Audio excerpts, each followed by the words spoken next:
They told me real men don't cry, but I've been weeping inside for 70 years. The tears never stopped. They just found places to hide. In the corners of my ribs, in the tightness of my jaw, on the way I gripped a plow handle or a whiskey bottle harder than any man should. I'm 78 now, and the bones in my hands ache when I lift my coffee cup in the morning. But the ache I carried in my chest, that's older. That's from boyhood. And I've never spoken this truth out loud. Not once. Not in church.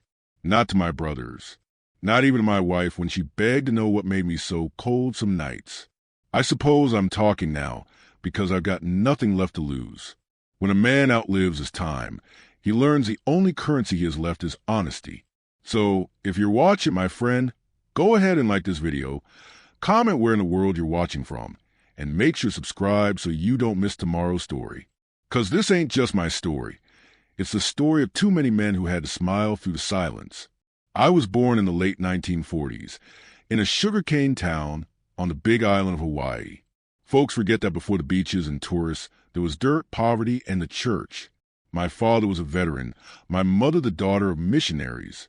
We lived in a one-room house with thin walls that didn't muffle much. What I remember most about my father is his belt. He wore it like a weapon, even when he wasn't using it. It hung from his waist like a promise. My mother said he was a disciplinarian. I learned later that was just another word for cruel. The first time he beat me, I was 7. I'd broken a glass jar trying to catch a gecko. He yanked me inside, sat me down in front of that wooden cross we had nailed above the door, and told me I'd sinned. Then he whipped me until my back bled. My mother prayed while it happened. She didn't stop him. She never did. That was the start of the silence. Everyone knew. My brothers, my cousins, the neighbors. But in those days, nobody questioned a man's authority in his own house. The church told us to honor our father. The neighbors said boys needed to be tough. And I told myself it was normal. But it wasn't just a belt. It's hard to say the next part. Even now, after all these years, my throat closes up when I try to form the words. My father wasn't satisfied with beating us. He'd come to my bed some nights. I was 10 the first time. My mother knew. Don't ask me how I know she knew. I just did. She'd stay in the kitchen, scrubbing pots that were already clean, humming hymns a little too loud. The shame was worse than the pain. You see, the world told me boys couldn't be victims. They said we were supposed to fight back, to be strong. But how does a 10-year-old fight a man who can snap a chicken's neck with his bare hands? How does a boy fight the one man he's been taught to call protector? I didn't. I froze. And I carried that frozen boy inside me for the rest of my life. For years, I buried it. I grew tall. I grew strong. I worked the fields like a mule. But inside, I stayed small. I stayed voiceless. I stayed with the boy who kept his mouth shut because the whole damn town demanded it. Now, I want you to hear this part clear. Silence is the enemy. If you're listening to me right now, don't just nod along. Say something. Write it down. Comment. Share. Don't let another boy or girl believe that nobody will listen. My teenage years were a blur of fists and fury. I picked fights just to bleed out some of the poison. By 17, I'd already been arrested twice for brawling. The sheriff, who went to the same church as my daddy, just said, "Boys will be boys." No one asked why I was so angry. No one cared. That's the thing about small towns, especially back then. Secrets weren't hidden. They were ignored. Folks saw, but they chose not to see. And I learned to carry my shame like a backpack full of stones, pretending it was just part of being a man. Looking back now, I know that's when the seeds of violence were planted in me. Seeds watered by fear, by silence, by a God I thought abandoned me. Seeds that would one day grow into something I could never have imagined. Something I'll tell you about soon. But for tonight, I'll stop here. I need to breathe. My chest is tight, just dragging these words out. If you've listened this far, I thank you. And I ask you, like, share, subscribe. Not for me, but for the boy I once was. And for all the boys still out there, swallowing their screams because no one told them it's okay to cry. Because real men do cry. And if anyone tells you otherwise, they lied. They say you leave childhood behind at 18. But mine followed me into every room, every touch, every silence. By the time I turned 20, I thought I had shed the boy I once was. I'd grown broad shoulders, a jaw rough with stubble, and a tongue sharp enough to hold my own in the cane fields. Folks said I was a man now, ready to make a living, maybe start a family. But they didn't see the truth. The truth was, that boy never left. He was crouched inside me, always afraid, always waiting for the door to creak open in the night. And when you bury something that deep, it doesn't disappear, it grows roots. I carried mine into every handshake, every church pew, every kiss. Let me tell you about church. Our preacher, Pastor Jim, liked to talk about fire. He said fire would cleanse us. Fire would burn the sin right out of our bones. Repent, he'd shout, before the fire finds you. And the whole congregation would bow their heads, trembling like children. But what good was repentance for a sin that wasn't yours? Nobody told me how to pray when the one who sinned against you was the same man who raised you. So I sat there Sunday after Sunday, holding my breath, listening to my father sing hymns with a voice as steady as a soldier's march. And my mother, she'd squeeze my hand as though to say, "Don't you dare speak." She was a queen of silence, and her kingdom stretched across every inch of my life. I wonder now if she was just as broken as me. Maybe she thought silence was survival. Maybe it was. But for me, silence became poison. I left home at 19, thinking I'd outrun it. I signed on to work on another plantation, away from my father's belt and his shadows. But it followed me. At night, I'd lie awake, and the old sounds would come back, the buckles scraping against leather, the slow footsteps in the hall. I'd curl into myself, 20 years old, but still a boy. I started drinking then. Cheap whiskey from a bottle that burned its way down my throat. It numbed me just enough to fall asleep. It also numbed me when I fought, when I kissed, when I made promises I couldn't keep. And let me say this plainly, alcohol doesn't heal. It only dulls the blade while you drive it deeper. I met a girl during those years, Mary. She was 19, with long dark hair, and a laugh that reminded me of water rushing over stones. She thought I was strong. She thought I was safe. And for a while, I let her believe it. But here's the curse of unspoken wounds. They don't stay quiet forever. They bleed into everything. When Mary would touch me in the dark, I'd flinch without meaning to. She'd ask why, her voice soft, patient. I'd lie. I told her I had bad dreams, that I didn't like surprises. She wanted me to open up. But how could I?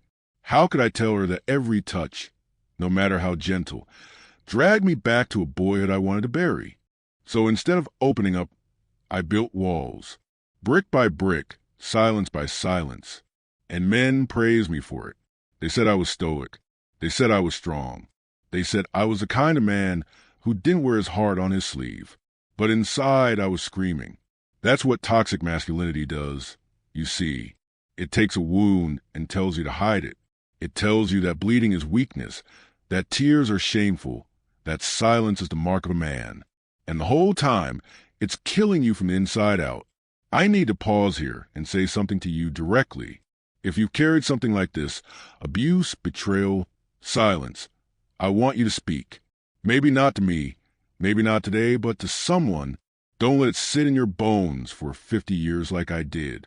If you're listening, comment, write it down, share it, let the truth out before it rots you like it rotted me. Because my silence didn't just hurt me, it hurt everyone around me. Mary and I married when I was 21. She believed in me, even when she didn't understand me. And I tried, God knows I tried, to be the husband she deserved. But the shadows in me were louder than her laughter, stronger than her touch. On our wedding night, when she reached for me, I froze. She cried, thinking she'd done something wrong. I couldn't tell her the truth, so I turned it into anger. That's what I did with most things back then, turned them into anger. I slammed doors. I punched walls. I drank until I blacked out. And every morning, I put on my boots and went to work, pretending I was just another man trying to make a living. But I wasn't just another man. I was a boy still trapped in a bedroom, praying for the footsteps to pass him by. The years that followed only deepened cracks. Mary begged me to go to church with her, to pray, to repent. I did, but prayer felt like shouting into a void. How could I kneel before a God who watched me suffer and did nothing? How could I sing hymns when my father's voice still rang in my ears, telling me I was a sinner? By the time I was 30, I had a son of my own. And let me tell you, holding that boy for the first time was like holding both salvation and terror in my arms. I swore I'd never be my father. I swore I'd protect him from everything I'd endured. But the truth, the ugly truth, is that the poison in me was already spilling over. I won't rush ahead. That's for another part of this story. But I need you to know, unspoken pain doesn't vanish. It passes down like an inheritance no one asked for. And it cost me more than I could ever pay back. If you're still here with me, thank you. Share this. Subscribe if you haven't. Not for me, but because stories like this get buried too easily, and the only way to dig them up is to keep talking, keep listening, keep breaking the silence, because silence is a real killer. And mine was just getting started. They say fatherhood makes a man gentle, but it only reminded me how much I still hated myself. The day my son was born, I thought maybe I'd finally broken the chain. I held that little boy against my chest and swore I'd protect him from everything I'd endured. His tiny fingers wrapped around mine, soft and trusting, and for the first time in years, I felt something like hope. But hope is fragile, and I was already broken. Mary glowed with joy in those early months. She'd hum while rocking him, her eyes shining like the moon on the water. She'd say things like, "He's got your chin," or "He's going to be strong just like his daddy." She believed I was strong. That belief was a gift and a curse, because every time she called me strong, I remembered the boy I had been, powerless, voiceless, trembling in the dark, and the shame would rise in me like bile. I wanted to be a good father. God knows I wanted it more than anything. But every cry, every sleepless night, every small hand tugging at me, it all pulled at something inside I couldn't control. You see, when you grow up in fear, your body learns to react before your mind can think. A slammed door made me flinch. A child's wail made me clench my fists. It wasn't his fault.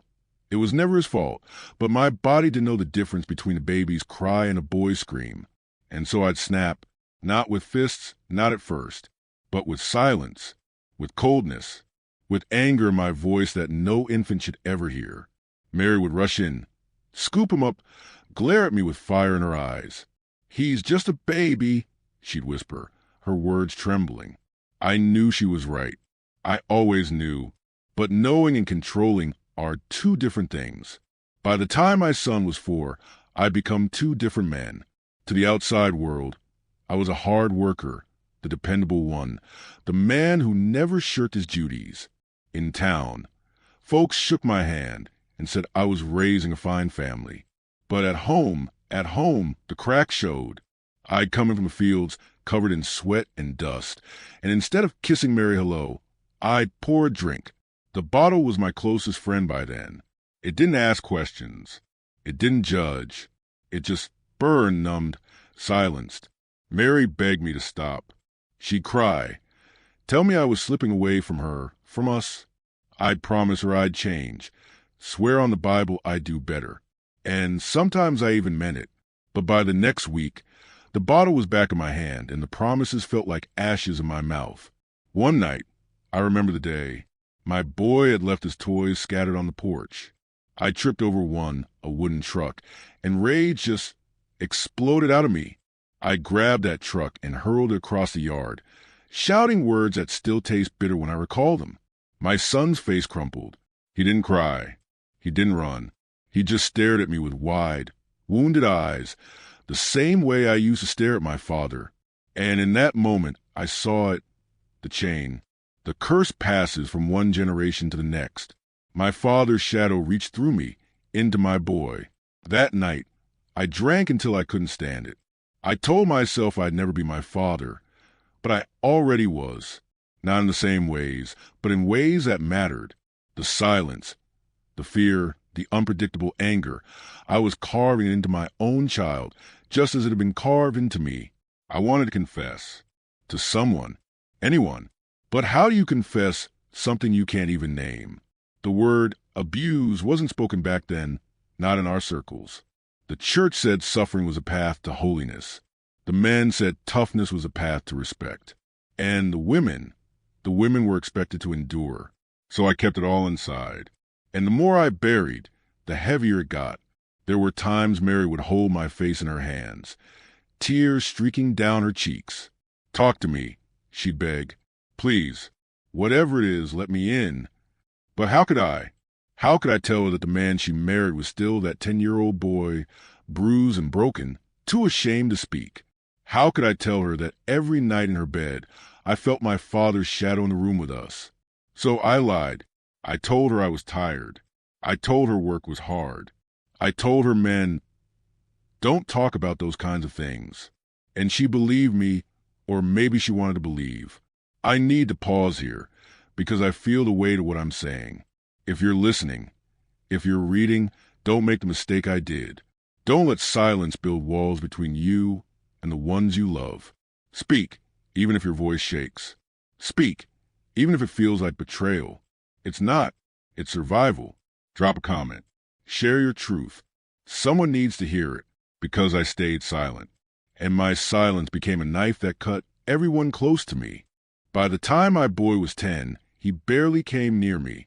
He'd stick close to his mother, his eyes always darting to me like he was measuring the weather in my face. Was Daddy in a good mood or a bad one? Was tonight going to be quiet or loud?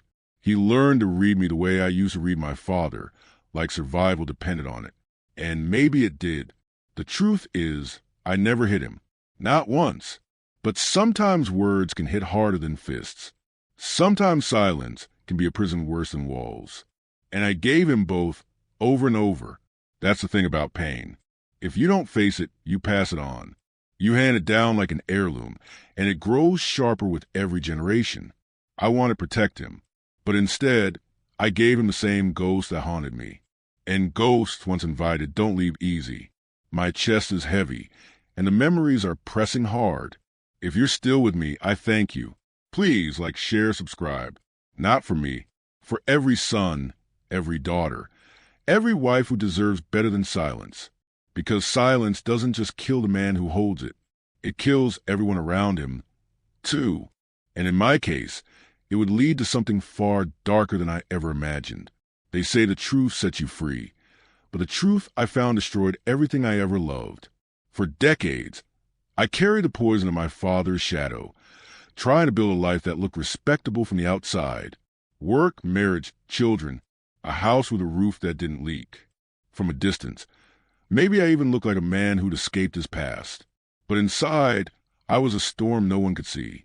By the time my son was 17, we barely spoke. Mary had long stopped asking me to share what was inside my heart. She poured herself into church work, into the women's prayer circles, into every distraction she could find. Sometimes I wondered if she had her own secrets. Sometimes I didn't want to know. I'd tell myself I was just tired, just worn out from the fields, just in need of a drink to quiet the noise in my head. But the truth was, I had built a wall so high that even the people under my own roof couldn't reach me.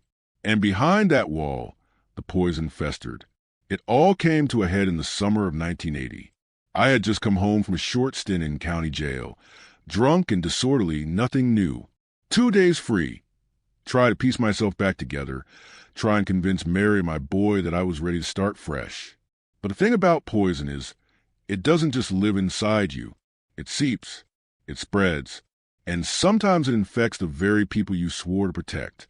That night, I walked into the house quietly, hoping to surprise them, hoping to see my wife smile, to hear my son laugh, hoping, maybe, for a scrap of forgiveness. But what I found instead, I still can't say it without tightening my throat. I found them together, not in the way a wife and son should ever be, not in the way family is meant to be. And in that moment, I felt the world collapse under my feet. Maybe it was my fault. Maybe the silence in me grew so wide that it swallowed them whole.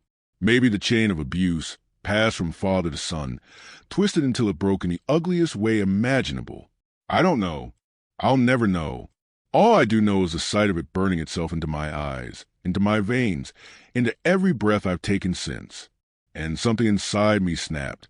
The boy I had been, the one frozen in fear, the one silenced by shame, rose up in me, howling. My father's rage, my own rage, the years of silence. It all erupted in one violent storm. I grabbed the gun. My hand shook, but not enough to stop me. I shouted. I wept. I begged them to tell me it wasn't real, that my eyes had betrayed me. But they just froze, like deer in headlights, caught in the truth. And I pulled the trigger. First Mary, then my boy. The sound of it still echoes in my chest. The recoil still jerks my shoulder in my sleep. The smell of gunpowder, the silence that followed. It was worse than any beating I ever took as a child. Worse than any night I spent in fear. Because this time, I was a monster. I stood there, staring at what I had done, and for a moment I felt my father's hand on my shoulder, not in flesh, but in spirit, as if he had been waiting all along for me to finish the work he started. And I realized then the curse was complete. I need you to hear this part. If nothing else, silence breeds monsters. My silence, my shame, my refusal to speak, to cry, to break free, it built the man who pulled that trigger. If you take anything from this story, let it be this. Don't stay quiet. Don't wait until the poison turns you into something you swore you'd never be. Speak, share, comment, tell someone before it's too late. Because for me, it was already too late. The law came, of course. The trial, the sentence. Prison walls that felt almost familiar, like the walls of my childhood home. I thought maybe prison was where I belonged all along. But then, 2 days before that night, I had been set free. I thought freedom meant redemption. I thought maybe I had another chance. I was wrong. Freedom without healing is just another cage. I sit here now, decades older, bones aching, heart hollow. And I wonder if anyone will ever understand what it feels like to live with ghosts this heavy. The ghost of my father, the ghost of my silence, the ghost of Mary and my boy, who deserved better than me. Some nights, I still hear them. I heard Mary's laugh before it all went wrong. I hear my son's small hand knocking on my door, asking if Daddy's in a good mood tonight. And I hear the gunshot, over and over, louder than any hymn, louder than any prayer. And I wonder, was there ever a moment, a small moment, where if I had spoken the truth, it all could have been different? I'll never know. But maybe you can. Maybe you still have time.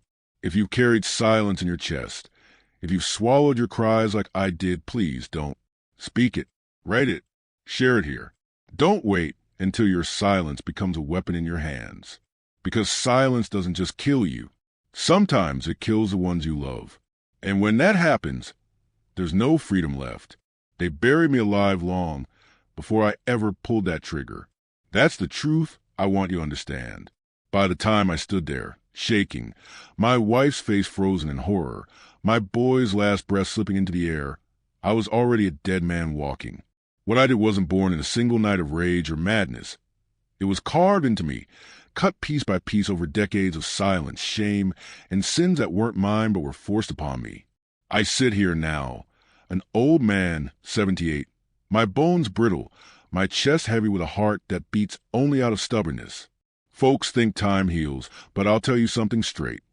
Time doesn't heal what you never spoke.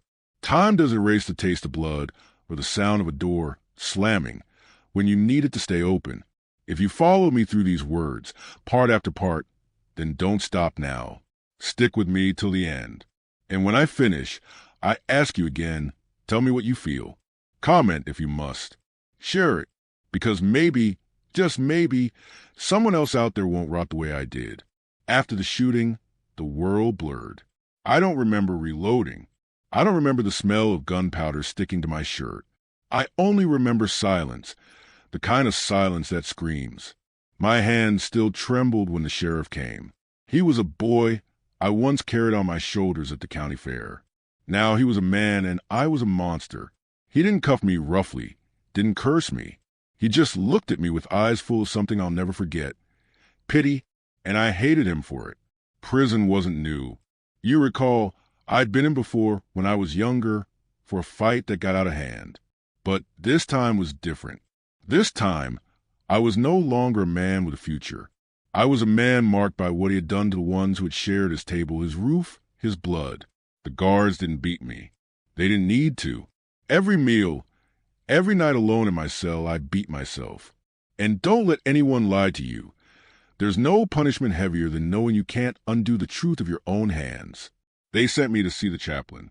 Lord, I wanted to laugh in his face. Another man of God, with his clean collar and softer hands.